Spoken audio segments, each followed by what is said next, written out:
Test.com's ASE A1 Practice Test. For the complete practice test, flashcards, exam review, and testing tips, check out the complete A1 through A8 practice test kit with 800 questions and the ASE A1 engine repair practice exam kit with 150 questions and fully explained answers. General engine diagnosis. Number 1. Which of the following creates a flapping sound near the front of the engine? A. Timing belt tension too tight. B. Drive belt too tight. C. Drive belt too loose. D. Timing belt tension too loose. D. Timing belt tension too loose. A loose timing belt will cause a flapping sound near the front of the engine. Number 2.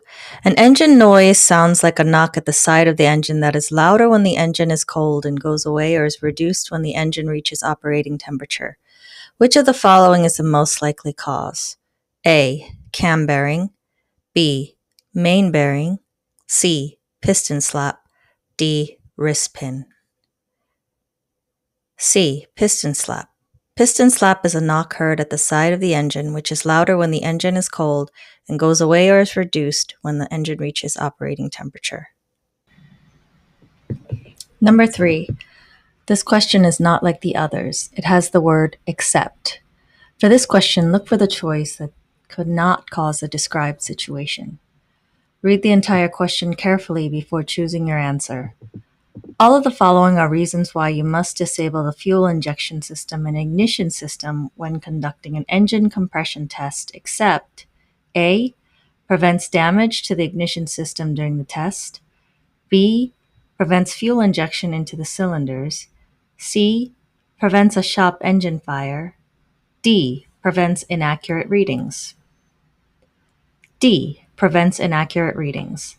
The purpose for disconnecting the fuel injection and ignition systems is safety related. Although reading accuracy is very important, the question asks which is not a reason to disable the fuel injection system. Number 4. A power balance test is being performed on an engine. Technician A says to note the engine RPM before and during the test for each cylinder. Technician B says to record the RPM drop for each cylinder. Who is right? A only. B only. C, both A and B. D, neither A nor B. C, both technicians are correct. Tech A is right because engine RPM revolutions per minute is an indicator of when that cylinder is contributing to the engine power and if it is balanced. You note the RPM before and during the test, so when the cylinder is shorted out, you can tell if it changes. Tech B is right because when the engine speed, RPM, does not drop or change, then that cylinder is not having an effect on engine operation or balance. Cylinder head and valve train diagnosis and repair. Number 5. What engine seal is pictured at the below illustration? A. Rear main. B. Camshaft plug. C. Throttle valve. D. Valve. D. Valve. A valve seal is shown in the picture.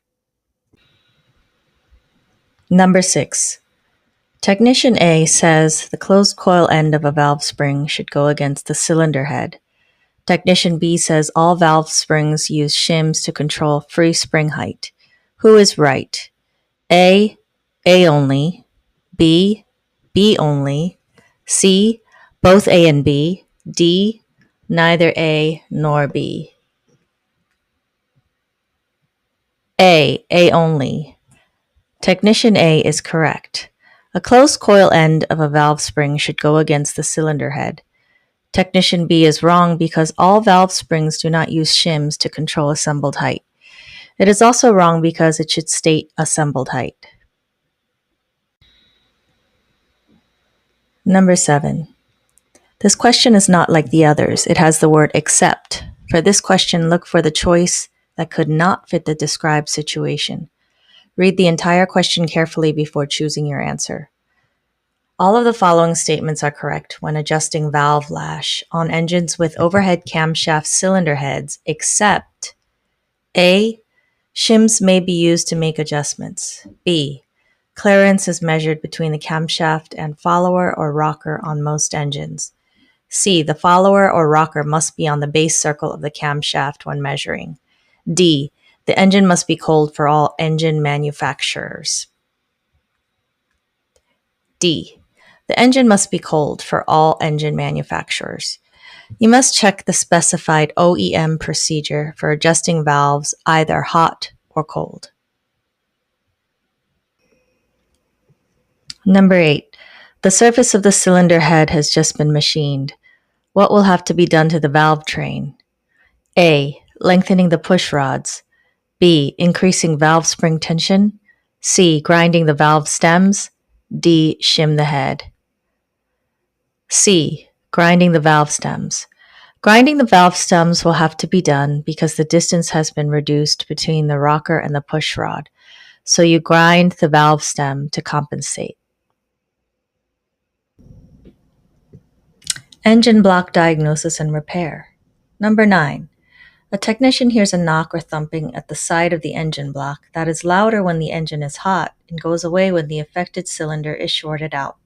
Which of the following could be the cause? A. Main bearing. B. Wrist pin. C. Rod bearing. D. Piston slap. C. Rod bearing. Rod bearing noise is a thumping noise or knock at the side of the engine block that is louder when the engine is hot and goes away when the affected cylinder is shorted out. A is wrong because main bearing noise is constant and cannot be shorted out. A main bearing noise is generally deeper sounding than a rod bearing. Also, a main bearing makes an evenly spaced single knock, while a rod bearing generally makes a double knock. B is wrong. A wrist pin noise can be diagnosed by disconnecting spark plug wires one at a time. Should the noise in the engine immediately double in frequency, then it's a wrist pin. Should the noise merely diminish a bit, then probably a rod knock caused by a loose bearing. D is wrong because piston slap noise disappears once the engine is warm. Piston slap could be caused by the piston skirt deforming under stress. Number 10. An engine is making a knocking sound that changes with RPM, and the noise disappears while a cylinder is being tested during the cylinder balance test. Which of the following could be the cause? A. Rod bearing. B. Main bearing. C. Piston slap. D. Burnt valve. A. Rod bearing. A bad rod bearing will make a knocking sound with changes in RPM and disappear when the cylinder is shorted out. Number 11.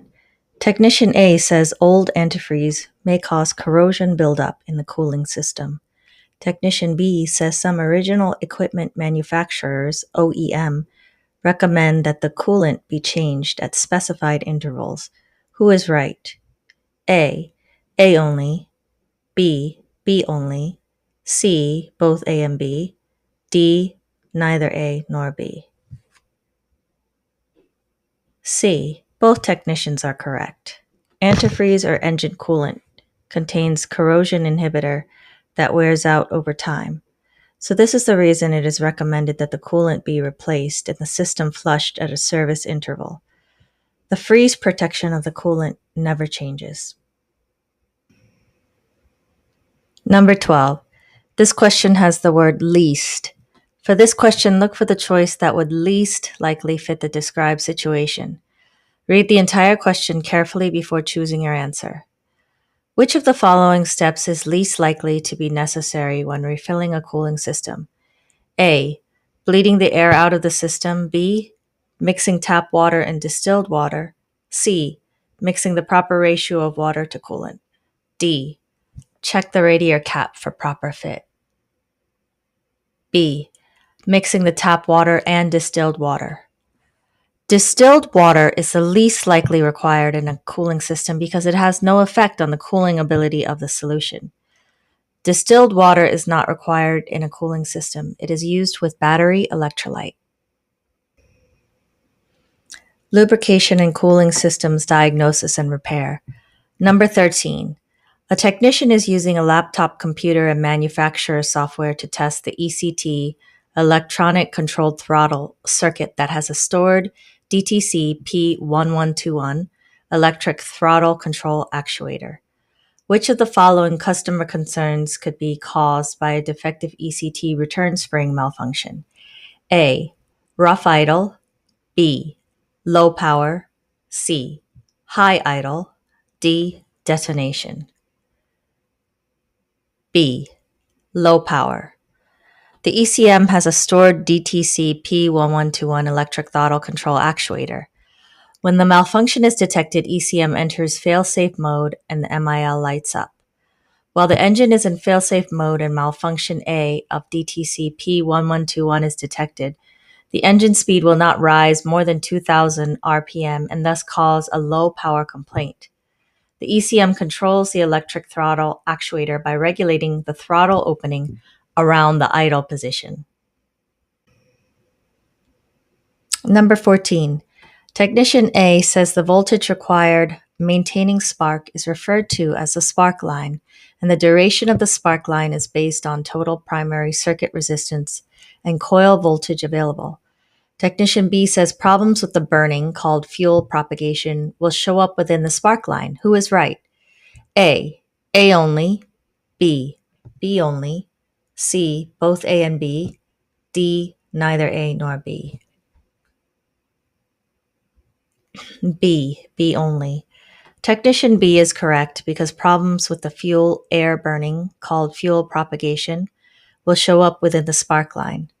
Technician A is wrong because the voltage required maintaining spark is referred to as a spark line, and the duration of the spark line is based on total secondary circuit resistance, not primary circuit resistance, and coil voltage available.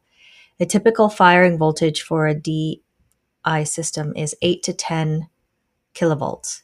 The spark line, which indicates the amount of time current flows across the spark plug gap, should also be smooth and level. Normal current flow usually lasts 1.2 to 2 milliseconds. Short or uneven spark lines, like high firing voltages, indicate high secondary circuit resistance.